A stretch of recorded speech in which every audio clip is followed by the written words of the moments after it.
Okay, good morning, everybody. I hope that everybody is able to hear and to follow us. Here we have the section 1, table 2. Number 2 is always follow me. I don't know, maybe it's destiny. But we have here Dr. Michael Marsh Solway, that is the director of the global study at the University of Richmond. And we are going to try to communicate with everybody. He is supporting the Departments of Language, Literatures, and Cultures, LLC, and Latin American, Latino, and Iberian Studies, LALIS. Michael delivers instructional design consultation to faculty and students to share innovative uses of technology for pedagogy and research. Michael teaches Russian. Oh my God, you are very talented. At all levels, oversees the Self-Directed Language Acquisition Program, SDLA, and recruits visiting Fulbright foreign language teaching assistant. Also develops custom resources and tools in the digital humanities. In addition to teaching, Michael joined, and congratulations, Textopian in 2020 as co-founder and academic advisor. Today, we are going to start with his presentation that is titled Teaching Language, Literatures, and Cultures with Textopian. By the way, I want to reinforce this congratulations because the idea of the utopian, textopian is always a muse for me. And I'm going to be asking a lot of questions. And this is an invitation for the public to join us and to share any question, any comment, any commentary, sorry. But I'm going to just give you the voice to Dr. Michael, and hopefully we can conduct this one with the guidelines. I think you have 20 minutes and you can start now. Wonderful. Muchas gracias, Demetrio. It's a pleasure to be here. I'm going to apologize in advance for my English here. I really should have Spanish under my belt at this point. It's something that I'm still learning. I support the Department of Latin American, Latino, and Iberian Studies, and I primarily conduct that support in English, but eventually I do hope to learn Spanish and provide direct support in the language itself. So I'm going to share my screen here to jump right into this tool that my colleagues and I have been building over the last few years. And we have started, essentially, it's a teaching tool. It's a tool made by teachers for teachers. It's called Textopian. And like Demetrio just suggested, it's combining utopian, this place, the good place, with text. So how do you build sort of, what would you most desire if you could turn text into sort of this paradise of learning, this paradise of libraries? What would you most be excited, or what would you want to see happen in a virtual library? That's kind of what we're trying to bring to fruition. So just to give you kind of a roadmap of where we're going, our more or less our motto is reading made easy, but in terms of what the program actually does, we address a serious problem. And that problem that I've encountered personally as a teacher, I've been teaching in higher ed now for the last 12 years. When I assign reading, text, materials, activities, I'm never really sure how those reading assignments are landing on my audience. I don't know if the students are even reading them to begin with, right? There are so many Spark Notes or Cliff Notes or, summaries out there that I have to do additional diligence to verify what they're connecting with, what are they engaging, and a tool like Textopian is invaluable because it gives you so much data, it gives you so much analytics about what your students are doing, how they're connecting directly to the text. So this site, Textopian, helps teachers to understand student comprehension, collaboration, and engagement with the text. And in my mind, that's just sort of a treasure chest of what Textopian as a site can actually do for you. And we are an open, growing community. Part of what I hope to get out of this session with you all is, first of all, I'd like to invite you all to join our community. It's a free open source platform. And I'm eager to hear from you what actually would be most beneficial to you and how you use text in the classroom. So if there are, like I said, this is made by by teachers for teachers. If there is a feature or a site or a resource that you'd like to peruse or to have us develop, I'd want you to be part of the dialogue so that way we can build it kind of custom for your needs. So in this short presentation here, I will be delivering 5 key points. The first one is I'll go over our team and give you a bit of our origin story. I'll showcase our growing library and our customizable content curation. We have about 3,000 texts on the site and we're still growing. I'll talk about class groups and how I was able to integrate the site seamlessly into my first year writing seminar, and then also into the self-directed language acquisition program. I'll also describe some of the key features, the commenting, the direct in-text embedded prompts, the ability to see multiple translations and versions of a text simultaneously, and also text mining. This is sort of a new feature or a new set of skills that has come to the forefront of the digital humanities. Digital methods have a lot to tell us and a lot to teach us about what sort of hidden connections exist within and between books. Whenever I walk into a library, and I still, by the way, have a deep love and admiration and affinity for all things literature, whenever I walk into a library, I like to imagine all the invisible connections that exist between books on the shelves. That's sort of what the bibliography tries to, bring to the forefront of academic discourse. It shows how one author derived inspiration or derived information from another, but it's always more than that. There's this sort of ever-expanding, growing network of insights and revelations in between texts that I think a tool like Textopian does a really good job of fleshing out. And then lastly, we'll talk about new horizons in development. So again, this is where we'll talk about some features that are already under development, and also to hear from you what would be most beneficial to you in your teaching and scholarship for that matter. Good. So here is our team. Our head founder, Carlos Alvidrez, holds a Master of Science in System Design and Management from MIT, and this is really his brainchild. He is the genius, and I believe he's actually here. I saw his handle in the chat. So Carlos, a warm hello. So Carlos put this together. I guess he's been working on this now for about 4 to 5 years. And originally, he developed this as a tool to compare passages in the Bible and the Quran, because he was seeing that essentially people were misquoting both sources, both texts, or people were misapplying it or misinterpreting. And there's actually more similarities between the two canonical liturgical texts than there are differences. And so he really built this tool as a means to bring communities together, to bring different reading audiences together. And I was sort of one of the first people to actually to join the team. He proselytized me. He shared his superpowers with me, and I'm hoping now that I can share sort of the wonders of what he's put together with other teachers and educators. So Carlos, of course, appears in the middle. Then I'm on the left. Stella Anucci, who is a K through 12 technology procurement officer and director up in Connecticut at a charter school system. She's here to help represent and advance our efforts in the way of equity, literature, and digital education. And of course, one of the major benefits of Textopian is that we are promoting open educational resources. It's compatible across all system variants. If you have internet, you could open our full library from your phone, from a computer, from a TV even. It's available anywhere and everywhere, and having that connectivity to literature on the fly is really a fantastic way to spread literature and to spread knowledge with all diverse populations. Yevgeny Dangub is working now at the University of Southern California. He's recently moved from UMass Amherst. He is a second language acquisition specialist, and he is running their newly founded Language Commons.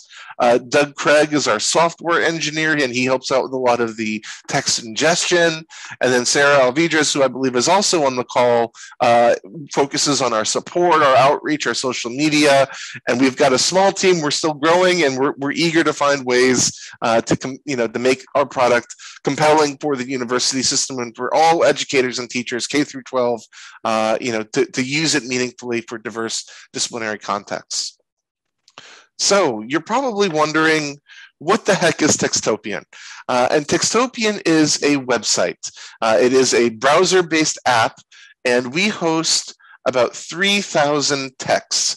And I'm actually going to navigate now to the website so you can see it in person. And by the way, one of the things that I think is really wonderful about Textopian is that it allows you to capture the marginalia of any book that you encounter.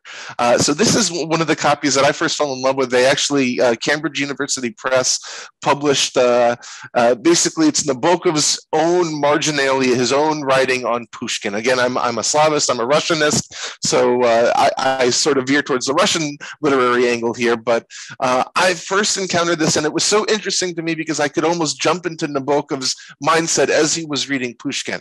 And I thought to myself, well, how would you capture that in a sort of crowdsourced educational context? And a tool like Textopian is just the sort of thing to help you do that. So as I mentioned, it's a tool that we have 3,000 texts, and if you wanted to view all of our texts here, if you can go to browse, again here we've got about 2,000 titles in English, and then about 1,000 titles or 1,100 titles in Spanish. And all of these texts are interactive.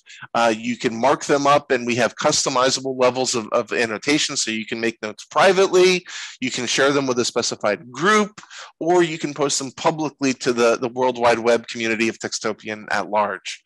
And we have the ability now to share individual classes. We are using it in select pilot programs. So our colleague Boston Woolfolk is using it at Wake Forest University in his Spanish literature course. Amanda Bellows, who's a historian, is using it in her American history courses at the New School. And here's where I've used it in my first year seminar, and I'm planning to use it in the self-directed language acquisition program coming up this fall. So one of the nice things about Textopian, and I'll go back to the PowerPoint here before I jump, headfirst into the site itself. But one of the nice things, there are a number of features. First of all, you can read anywhere and help your students save money. You encourage students to make the story their own. Whenever I read a book, I always like to read cheap paperbacks because I don't like marking up expensive hard copy books. I always write in the margins, and I feel as though I don't actually read a book until I've marked it up, until I've made it my own, until I have actually kind of entered into sort of a dialogue with the author. And to me, the marginalia is actually one of the most compelling features of reading. How do you present that dialogue? How do you follow along and connect readily with what's going on in the primary medium? You can uncover new connections within and between texts. So it's a fantastic tool for bringing intertextual and extratextual allusions to light. And you can eliminate connections between thinkers, ideologies, and creative works. And lastly, it's really helpful to transition notes to published papers and scholarship. So we have a feature essentially that allows you to export all of your features out of Textopian to essentially consolidate it all within a common document. And if you're an educator, you get to track statistics to demonstrate where your students are finding the most compelling aspects of a given text. What are they connecting to? And for me, when I assigned my texts in the first year writing seminar, it was oftentimes rather surprising. We have here, let me go into Frankenstein, for instance. They were connecting sometimes to things that I didn't anticipate they would connect to. You get this sort of, if you look at trends here, you get this sort of heat map showing where the most activity was. And I apologize here in advance that I'm using active student data, so just pretend that you don't see the student names. Hopefully the handles are short enough where you can't actually derive their identities. But you get this sort of matrix also where if I wanted to pull up and see what did this student do, that we have reactions, reading, comments, tags, references, and you get stats quite readily here. So I have sort of real-time data showing me as an educator what my students are doing with the text. While I love traditional books and I will forever always feel right at home in a library, when I give students a book, it's nice to know almost with greater certainty what they are doing with that book. How did they connect to it? What are they deriving from it? Are there any areas or topics that they didn't understand? And if so, Textopian is a tool that really brings that information to the forefront of my educational desktop here. And it gives you, if I've got this, I've got, these are my dates where this was from the past spring semester where I was teaching during the pandemic. And as you all know, the pandemic teaching, that everything sort of changed. But this is a tool that I hope will very much stay around and when life returns to hopefully some semblance of normalcy after the pandemic. And if I click read now on Frankenstein, every verse here or every kind of line is interactive. And I can, if I click here, I've got these emoticons, I can embed videos, I can link out to external content. And I can also, here, if I wanted to put a comment here, I can make this public, I can make this visible just to my specific group, or I can make it, visible just to me. And I've got this sidebar here if I wanted to have call outs. And again, here I've got some Russian, but again, if I wanted to call out to the class to draw their attention to a particular part of the text, I easily could. So we've been curating the classics for the most part. We've started off with Project Gutenberg, where we're looking at texts that are in the public domain, and we've then been converting them to this interactive framework. And students love the emojis because it's sort of a quick way for them to express their sort of gut reaction to a particular passage. And I really like this puzzled emoticon the most, just because if students don't understand something, this gives me a chance to help engage it either privately or collaboratively in the group itself. And of course, here we've got it's great to give students an estimation on how much reading or how much time they'll need to devote to a specific text. So to read Frankenstein, on average, it's about 6 hours and 35 minutes. They can plan out their day. And here again, we've got this sort of heat map. And I always like to think of this as sort of the emotional roller coaster of a text. Where are the inflection points, the highs, the lows? Seeing where there's the most engagement really tells me, as both a reader and an author, sort of what the journey of the text looks like. If I were to map out the emotional roller coaster, what would that be? And of course, here, my data from this past spring is somewhat skewed because I actually assigned students the hard copy texts. Some students like having that hard copy text. That's perfectly fine. But again, here you can see sort of that, we want students to engage the text in whatever format is most comfortable for them. We can also upload our own PDFs as educators to class assignments. So if you have your own PDF or your own article, by all means, include that. We'd love to include it in our library, and you can select the audience view there as well. And overall, the tool is agile and easy to integrate. You can see multiple translations or versions of text simultaneously. If it were deployed within a single department, you could actually set curricular benchmarks with colleagues. So you could say, well, in English 101, we have to read, Pride and Prejudice. We have to read Tale of Two Cities. Whatever the case may be, you could actually set benchmarks that are consistent then, or deviate perhaps if you want to be more independent leaning with colleagues. You can transfer content collections across different classes, empower students to reflect, engage, and connect. It promotes accessibility, equity, and diversity of discourses. And of course, it energizes teaching, scholarship, and service. So, help us figure out what you need, and we will try to build it. We hope that you'll get involved. Everyone who's actually here will be receiving a free 2-term license to join the program, and you can actually build and curate your own collections if you'd be interested in doing so. And I'll share those details in just a moment.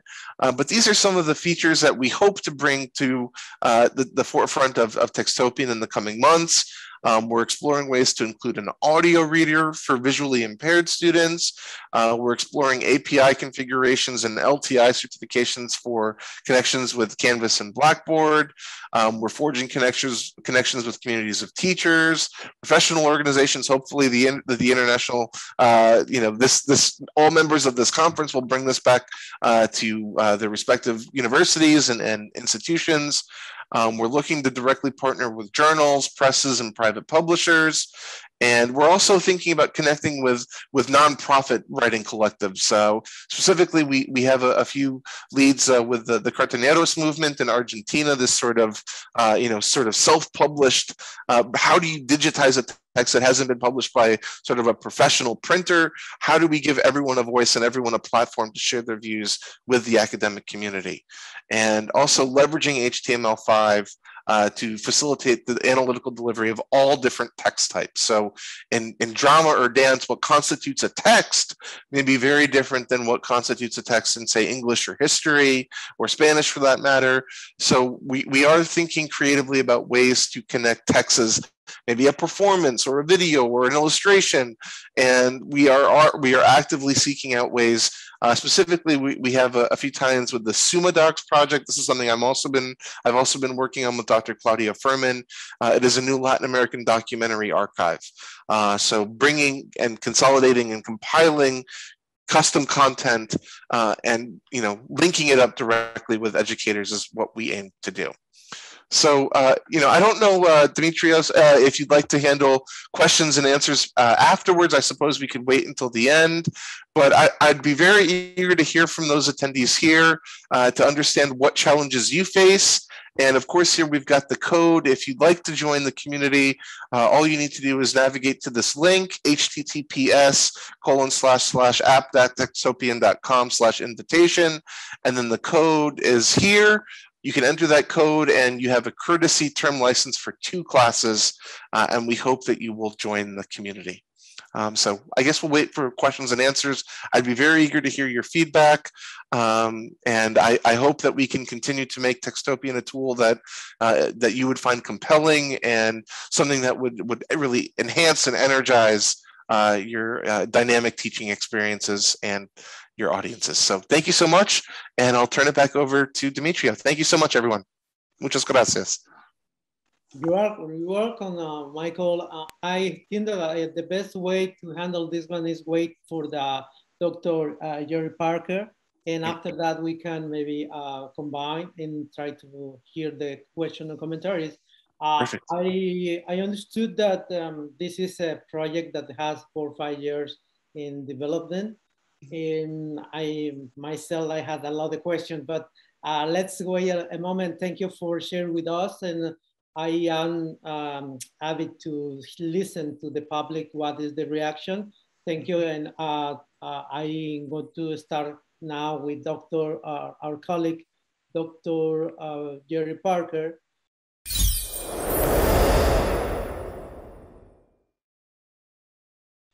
Good morning, Dr. Jerry Parker. Sorry for miss the message at the beginning. I am learning also this system. Hopefully you can follow me. And again, all the people that is listening to us, I think that we have a good audience, and the public is going to be. One question, do you want that I keep going with the English, or do you want to switch to Spanish, Dr. Jerry Parker? Okay. Voy a leer la presentación que me mandaron para el doctor Jerry Parker. El doctor Jerry Parker es profesor de español, francés y educación de lenguas extranjeras en el departamento de World Languages and Cultures en Southeastern Louisiana University. Su recurso, su enfoque en el currículum es en currículum e instrucción, en el aula de lenguas extranjeras, educación multicultural, estudios caribeños y estudios de Luisiana. Tiene artículos en múltiples revistas como The French Review, International Journal of Curriculum and Instruction, and International Journal of Multidisciplinary Perspectives in Higher Education. I would like to add the title of his presentation, that is Teaching the Spanish Caribbean in American College and Universities. And according for the title, I assume that it's going to be in English. I consider the word, and you can start, Dr. Jerry Parker, and nice to at last see you. Welcome to the conference. Hola. Entonces yo hablo español también, entonces voy a presentar en inglés porque hice el recurso en inglés, pero si tiene preguntas, puede pasarlo a mí en español, ¿sí? Muy bien, perfecto. Agree, and thank you for this combination. I think we are going to have more questions. De nada, un momento voy a presentar mi presentación. Okay, so good morning, everyone. My name is Dr. Jerry Parker. I am a faculty member at Southeastern Louisiana University here in Hammond, Louisiana. And today I'm going to present on teaching the Spanish, Caribbean, and American colleges and universities. So I want to just kind of give everybody a context of where we're going with this. I'm going to start off by contextualizing this presentation and some research. Then I'm going to move to actual previous research that was done on the topic. And then I'm going to get into the actual teaching of the Spanish Caribbean and some ideas that I have on it. So first, I want to give everybody kind of where we started with this. So this presentation comes from a year's worth of research I've been conducting, starting out from my dissertation and then moving on to other areas. So I contextualize all of this within the idea of curriculum leadership, which is a field of study in educational leadership where we look at the decision-making process in the curriculum. So within that, the definition of a curriculum, a lot of people don't know this, but the actual definition of a curriculum depends on what you're trying to do. And so curriculum in the context of my study is defined as eclectic. So we use eclectic curriculum. And that's a definition coming from Longstreet and Shane 93, which says that curriculum is the sum of all educational experiences, or you can just say experiences in an educational setting. So it's not just the students going to class, getting information and reproducing it. It is literally everything they're coming in contact with in a setting. So one of the aspects that I was interested in was the student connection with textbooks and textbook content. So textbooks themselves are very important pieces of educational, which bounces off of our previous presentation. Books and textbooks are very important because textbooks signify what knowledge officially needs to be conveyed from generation to generation. This is why we write things down, so we can always have a recorded version of information and it can always be passed on from person to person. That's the beauty of a text message. That's the beauty of emails. As long as it's written in any kind of language, it's something that can be given to someone else. I always kind of make sense of this in the idea of publishing articles. No matter how long ago you published your article, it is always out there as a form of research on a topic. So bringing all of that into the field of foreign language education, textbooks typically have functioned for us as a tool for standardizing knowledge in our introductory and intermediate courses. Now, in today's foreign language education, we're moving away from the textbook, from mainly using textbooks, but still textbooks serve as our codification of this is what French is, this is what Spanish is, this is what Chinese is, this is what Russian is. No matter whose class you're in, as long as there's a book, someone is officially giving you that knowledge per the standardization of it. So then, how are textbooks created? They're the result of second language acquisition theory, along with some pedagogical experiences and some best practices from the author. So it's not that our books are based on just a bunch of information, how the information is presented, how they align with what we're doing in the present time. All of that is based on the person who is writing the textbook.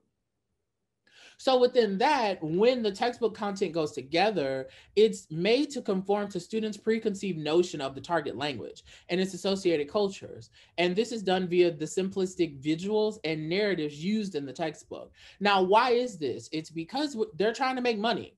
At the end of the day, and again, this is within the American context, they're trying to make money. It's a capitalist system that's at work here. So of course, they're not going to include content or any kind of visuals or any kind of narratives that go against who their main users will be.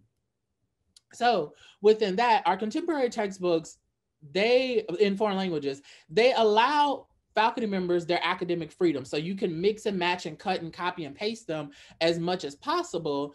And they also are presented in this format that's very multicultural. because again, and within the American context, we're moving more toward this idea of everybody should be included. We're moving away from our previous thoughts on being American and opening up to the idea of a diverse America, North America, United States of America, to be specific. So within understanding that, I also looked at, or try to contextualize this within the idea of how have we historically been teaching culture within American colleges and North American, United States of America, colleges and universities for years. So if you go back to the 1960s, the teaching of culture started then. So previous of 1960, we were really only teaching grammar.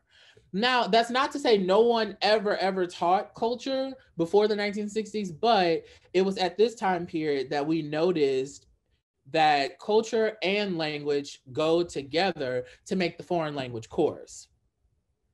So then we moved a little further in the 1970s and 80s, and we focused on students' understanding of the difference between culture. So when we say the difference between, you have what we call low culture, which is the everyday aspects of a country, and then you have high culture, which is the national history, literature, and the arts.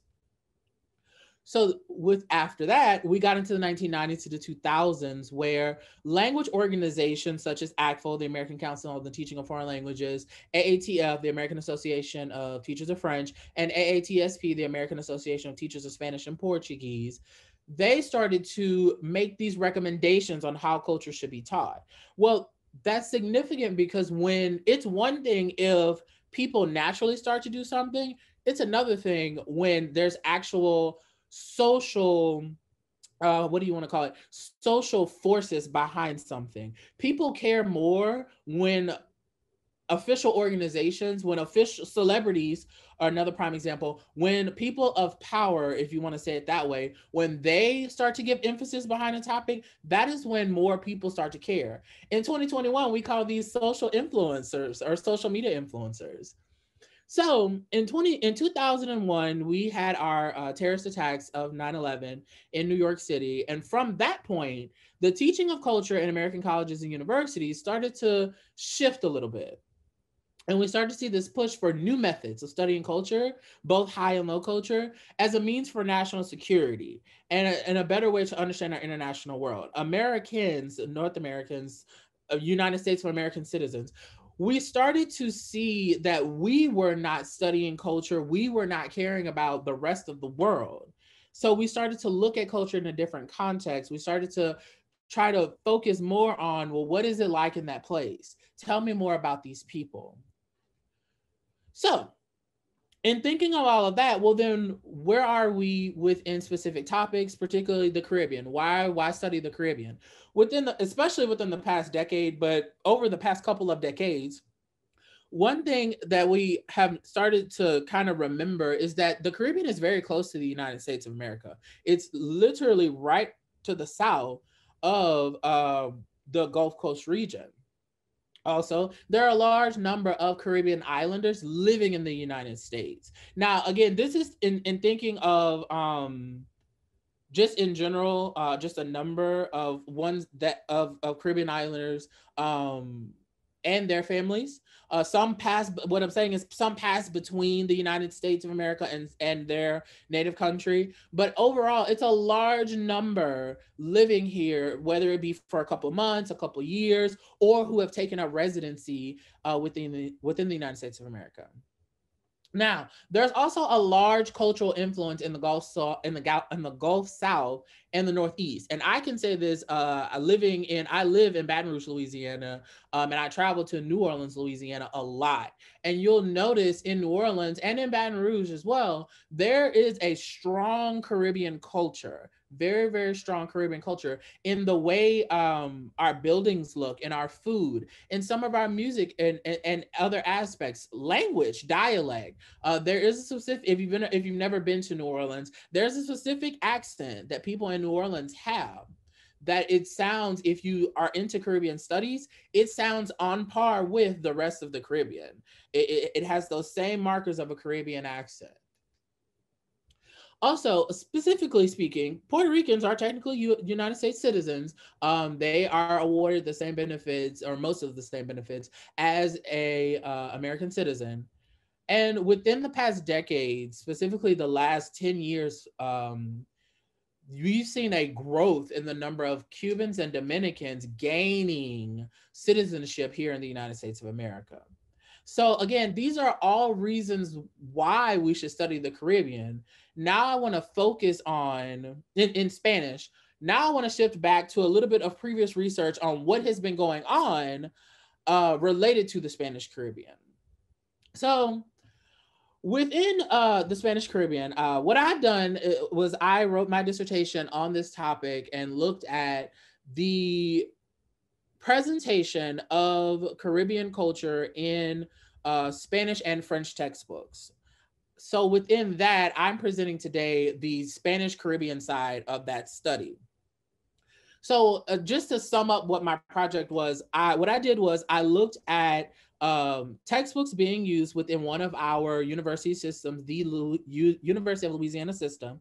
So that is comprised of 9 universities: McNeese State University, Louisiana Tech University, Northwestern State University, the University of Louisiana at Lafayette, Nicholls State University, Grambling State University, Northwestern State University, and Nicholls State University, Southeastern Louisiana University, where I am employed, and the University of New Orleans. So at these universities, I pulled the Spanish textbook that they're using to teach Spanish 101, Spanish 102, Spanish 201, and Spanish 202, or their equivalent.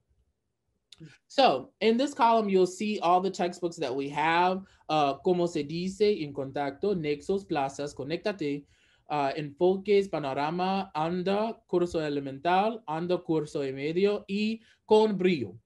Now, of all of these textbooks, what I did was conducted a critical discourse analysis where I looked at all the pages of the textbook and pulled out all content related to the Spanish-speaking Caribbean.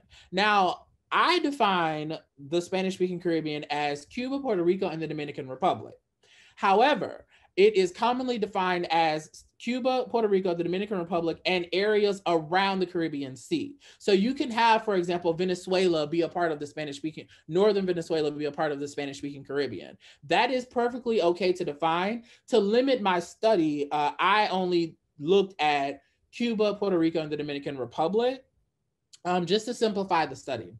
So within that, after looking at all of the 5,206 pages of textbook content, I was able to gather that in Como se dice, there are 36 pages of Caribbean content.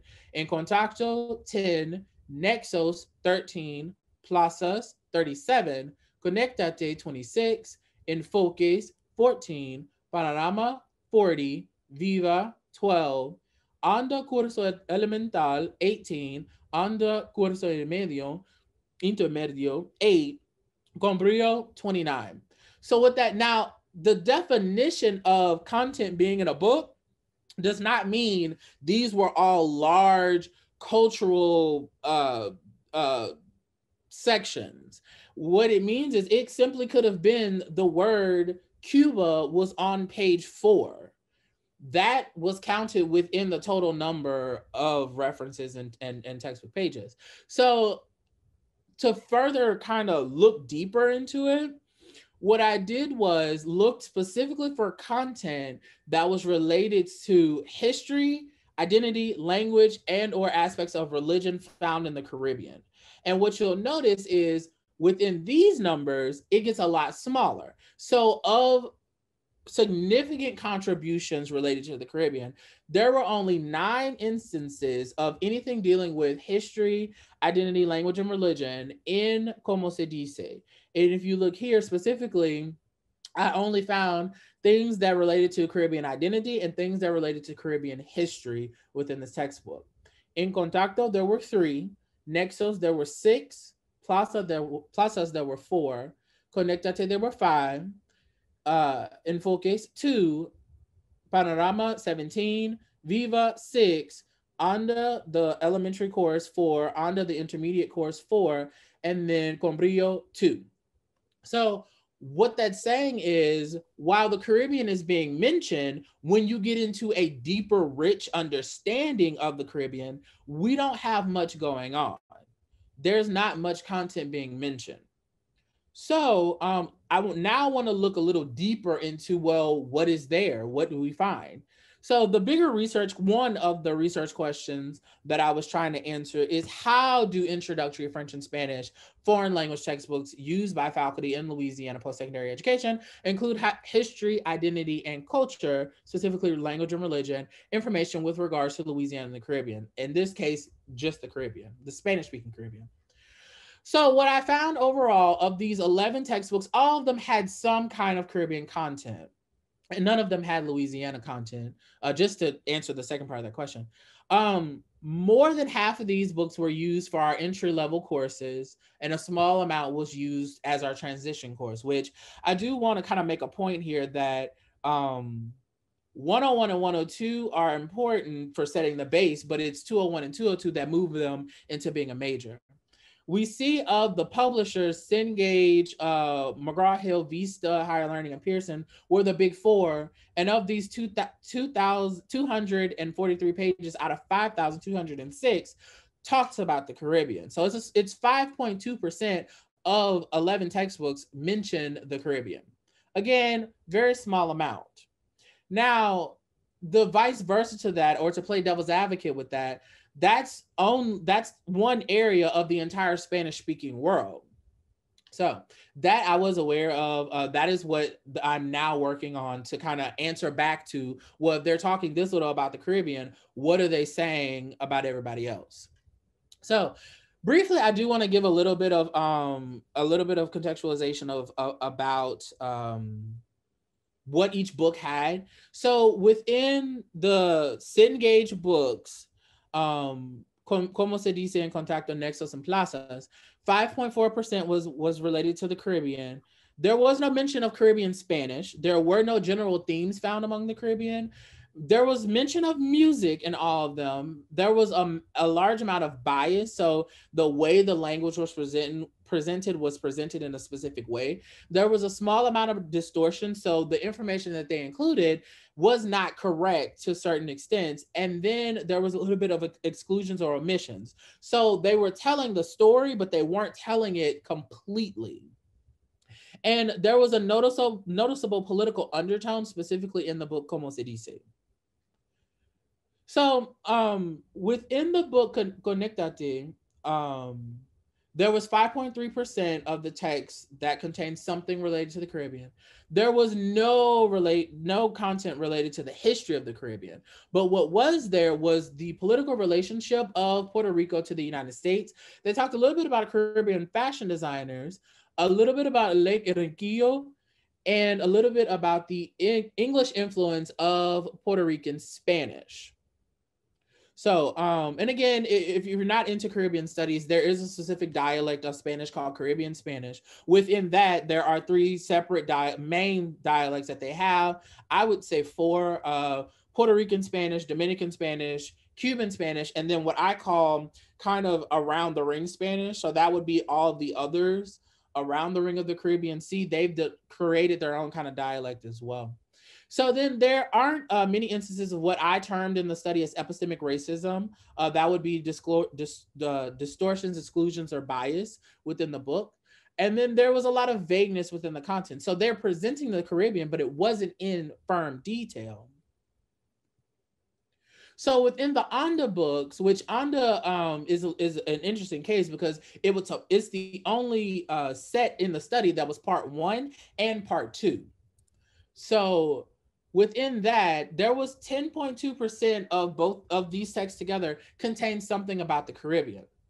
Within that, there was no mention of history, language, nor religion. However, they did talk about baseball. There was some, what I termed epistemic racism or distortions and bias in the text. And this was the only text that aligned with the ACFA standards within the entire study. Now, the last set of the last set of books we have is Vista Higher Learning, which is in Focus Panorama Viva, and you notice that Vista had 14% of texts contain 14% of their texts contain something related to the Caribbean. There was language, identity, religion, and history covered in these books. What they specifically talked about was colonialism, Caribbean history, merengue music, salsa music, baseball, El Moro, which is a military site. And then there was Cuba as Caribbean identity. So when they would present the Caribbean, it was really mostly things related to Cuba. And there were multiple omissions, exclusions, and a few examples of bias and distortions found. But overall, the content was very vague.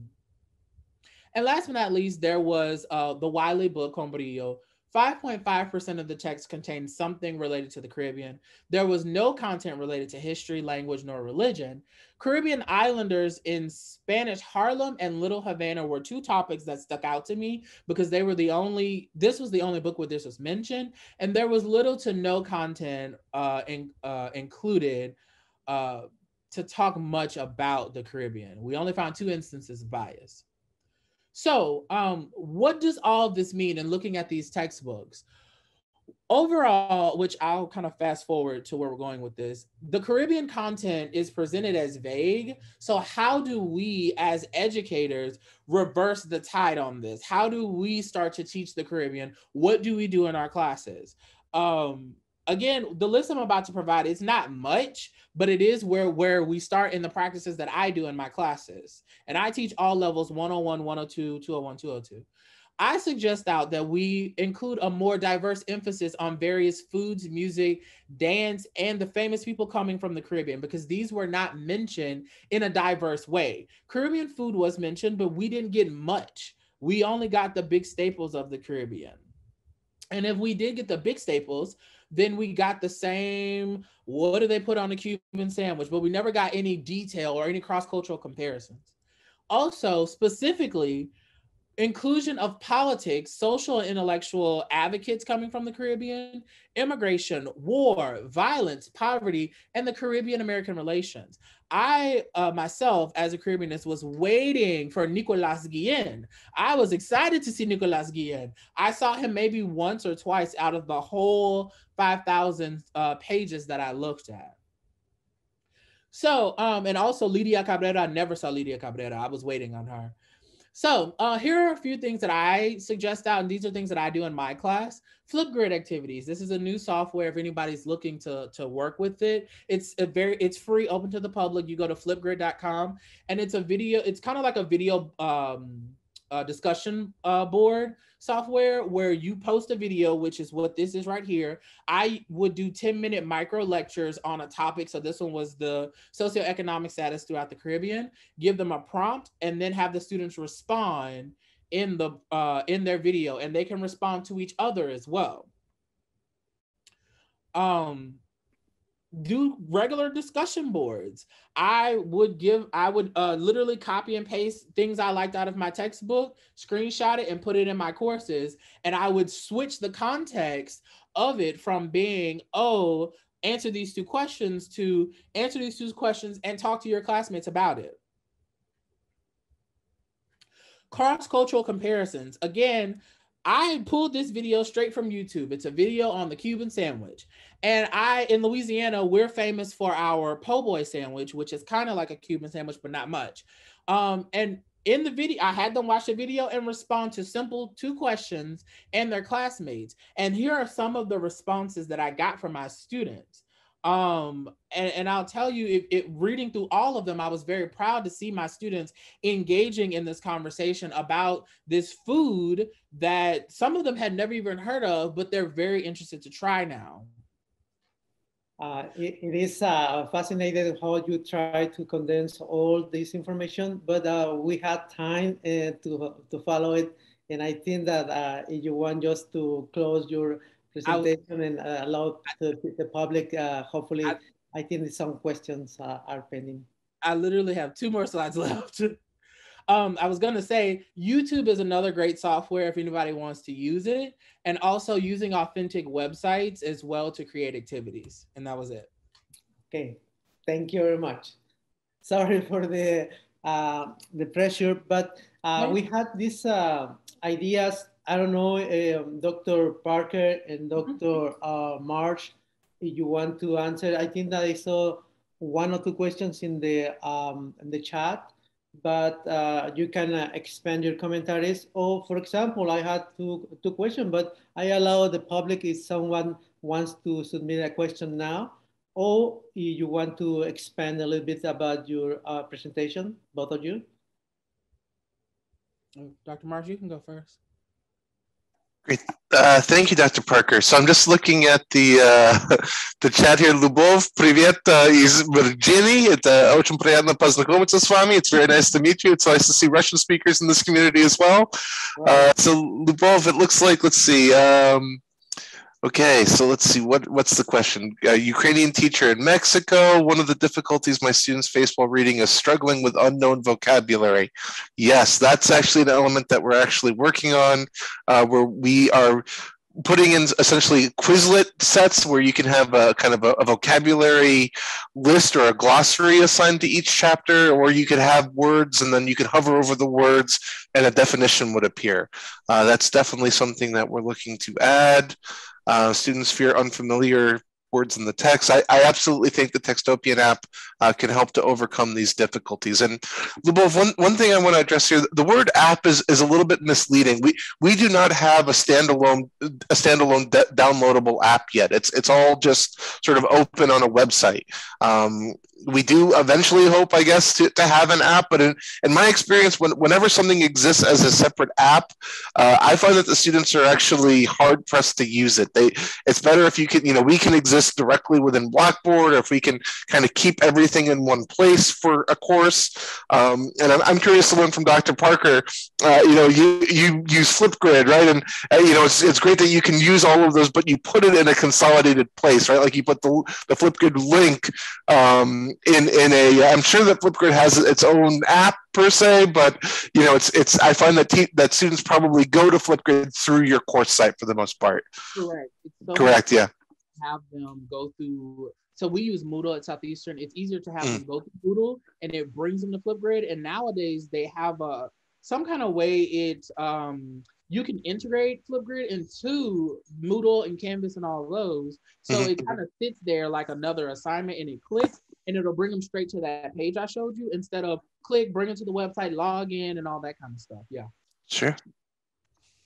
And Demetrio, I just saw one other question from Cheryl Berman, and then I'll turn the floor over to Dr. Parker. So Cheryl, you asked about reading comprehension questions, right, and whether or not there's a post-assessment tool. The short answer is yes. You can embed prompts directly into the site, and from there, we don't yet have a mechanism for grading those prompts yet. It's all just sort of free-form writing and reflection. But it would be a very easy patch for us to just go out and, if you wanted to put a multiple choice quiz or something in relation to a reading, I think we could readily accommodate that. And I think your idea to turn Textopian into not only a tool for reading and course content delivery, but assessment is really an interesting avenue that we'll explore further. Yes, thank you for the responses. Dr. Parker and Dr. March, I would like to see, I had these two questions. One is so simple, but at the same time, it's intriguing. Remember, I came from a different academic teaching of pedagogy, and I used to read the books, the actual books. And when we had through the academic life, we see that very, very few readers, through the classes. Now, in this time, I know everything is changing, informatics, the technology, and this new device to enhance reading for the students. Do they have to present the same problem that few students actually read the pages on the computer, or is more avid readers at this point? This is the simple question. I don't know if you had some idea, Dr. Parker or Dr. Michael or March. Dr. Parker, go ahead. I'll say nowadays I'm noticing that the younger generation, I'll say, is moving away from the reading of what we call the great works or any kind of text in general, but they are moving back toward pleasure reading and the idea of I want to read something that relates to me. I want to read. That's why we're in this big push for diversity and everything, because when people see themselves in a story, they're more likely to pay attention and read it. That's what clickbaiting is all about. It's only something I care about. I'm gonna click it. I just got baited. Versus if you give me a story about something I completely do not care about, who cares? I'm not gonna read it. I'm not gonna pay attention to it. And Dr. Michael? Yeah, that's a great question, Demetrio. I will forever love hard copy text. I mean, I love the smell, the feel of text. I don't think that the digital measures will ever fully replace books. Books will always have a place in my home and in my future. But I do think in terms of how our students read, like Dr. Parker just suggested, we do want to make it. We want to move away from the sort of established white male canon, right? We want other voices to be heard. And it's important that the canon is sort of inverted or put on its head, that we allow a format to, we need broader contextualization. We need other voices to come to the forefront. And I think that, through channels like, making sure that every voice and every perspective is represented, that's sort of been a very difficult thing to accommodate in the higher education landscape. And I think that through these new digital measures, that's a way in which it's sort of happening organically, where we need to give students direct access, not only to what's already been written, but also, give them a platform to describe and reflect on their own opinions and views. And that's where I think actually we can empower students to publish content directly alongside what's already been written. Correct. Yeah. Dr. Jerry Parker, here what's the opinion? I mean, it has a question from, I think it's Lubok Lakina, but it says that, in your opinion, about the fact that the LEE exam doesn't have any audience with Caribbean pronunciation, even though there is a huge percentage of Caribbean dialect native speakers. How do you respond to that? So I'll say that's another inequity slash aspect of inequality within language education, is that we have created Spain and Spain Spanish to be the end all be all of Spanish. Same thing, and now we're starting to shift it out a little bit, and I'm noticing it's a lot of, oh well, Mexico's close to the United States and that's a large amount of Mexicans, so there you go, everybody learn Mexican Spanish. But even most Mexicans can't understand other Mexicans from other parts of Mexico. It's the same thing here in the United States. I'm from the South and I do not have a Southern accent at all. Most people don't even know I was born in Louisiana until I tell them that. Now, again, what I would suggest, instead of the exam having an addition of one voice, the Caribbean, I would like to see an addition of all voices. Can we get diversity in all accents coming from Latin America? Diversity is important, but I think full representation of diversity is a better response to it. Even if, like, for example, in Equatorial Guinea, which is way in Africa, it's rare to find someone coming from there to a Spanish-speaking country, but it happens. So why can't their voices be represented in our examination process? Yeah, this is the way that's why I like your proposal when you and your study and your dissertation, when you had these ideas to enhance and to change those textbooks, because it's necessary. Right. And I agree with you, and I enjoyed your knowledge and your attitude to see the real life that we are telling now. Yeah. And now I want just to see if this is a question for Dr. Marsh. I know that this may be a little bit tricky because this is actually curiosity, but also maybe you can put your input, Dr. Parker. The question is, what is the academic purpose of Textopian?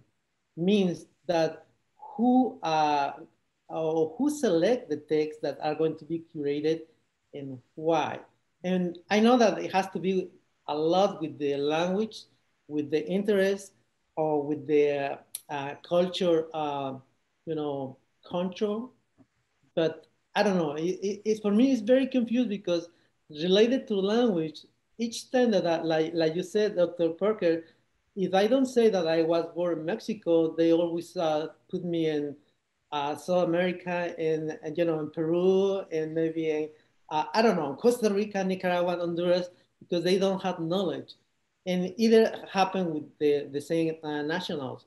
Yeah, I know it's in a struggle, but how you answer that? Who create? What is the purpose of the textopian? You know, what is the academic purpose? Because you said that it's for professor and not for the students. Sure. Great question, Demetrio. So, quite frankly, in terms of the texts that we offer in Textopian, we are dealing exclusively with open educational resources for the current moment. These are texts that are within the public domain. And in the United States, any text that's older than 70 years old is within the public domain. And that's primarily just, that's an important, it's a free resource. So we have to stay within, the resources that are copyright free. There's a colleague at Rhodes College, Elizabeth Petanaroli, who's the chair of their Latin American, Latino and Iberian Studies Department. And she does a whole series of studies on copyright versus copyleft. And she's very active in the Cartoneros movement. And in terms of, we want essentially crowdsourced text. We want people to voluntarily contribute work, of course, but due to the limitation of copyright and who owns the ideas or the intellectual property of a creative work, I mean, like Dr. Parker, I mean, those textbooks are big business. Vista, Cengage, Wiley, some of those are publicly traded companies. They will not publicly or freely host their content. They want students to pay that money. And what we're trying to do is create as sort of an online, a free repository of open source texts that anyone can access. And I've been following a lot of the literature in the Chronicle of Higher Education. There's, in my opinion, there's sort of this view that higher education is failing society. We are not connecting to the real world. We are somehow disconnected in our ivory towers and in our bubbles. We are not connecting to real world challenges. And part of the value that we see in Textopian, and of course, this is going to have to unfold with a great deal of moderation and keeping tabs on sort of the levels of discourse, making sure that things are respectable, making sure that people keep best interests in mind.